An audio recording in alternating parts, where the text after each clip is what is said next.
let's check out a couple of these finds from San Diego.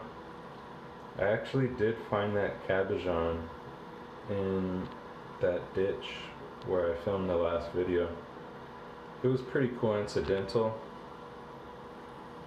And this is a piece of plastic actually, or resin, and it's actually blue.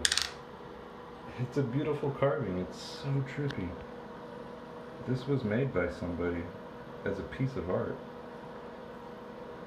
And I was trying not to show you guys my fingertips because they're kind of mangled. But this one's blue. Yeah. And I tried to figure out which part of it's blue is.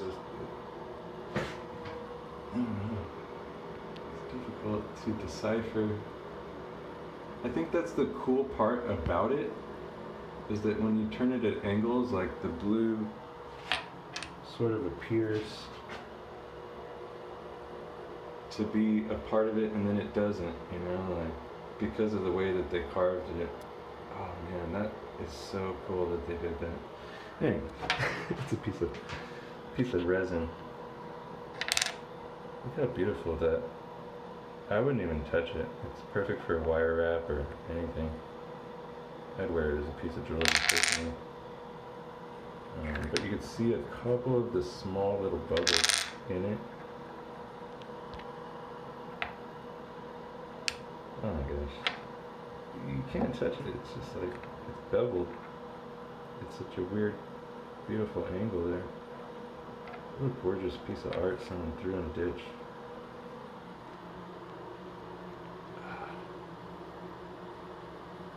Kind of reminds me of those like TV screen things that you find in the back of the TV screen, those old TVs that we use for lapidary purposes.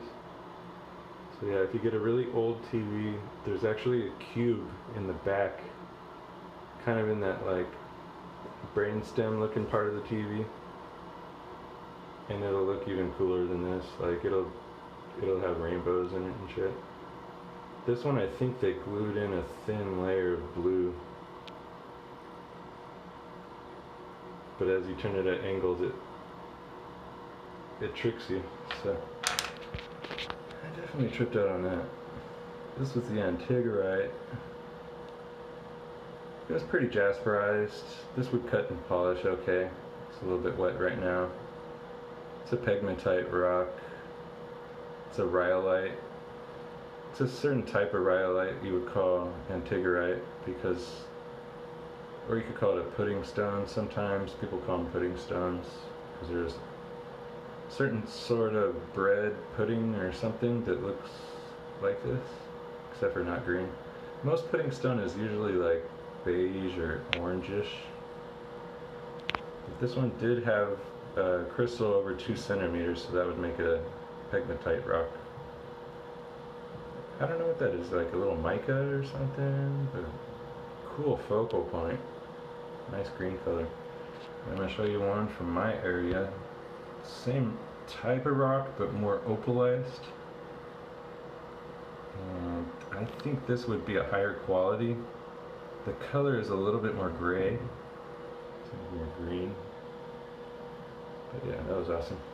And we also scored this vintage Pepsi bottle. There was vintage Coke bottles there too, but I'm more of a Pepsi guy. So, 10 fluid ounces, that's weird, dude. The other side says Pepsi Cola. I should have picked up the Coke ones. The Coke ones were like screw top, and this was a pop top. I could always pick them up later when I go to San Diego again. And I'll make a video on how to clean up one of these. It's not that big of a deal. Get some of those bugs off it and shit.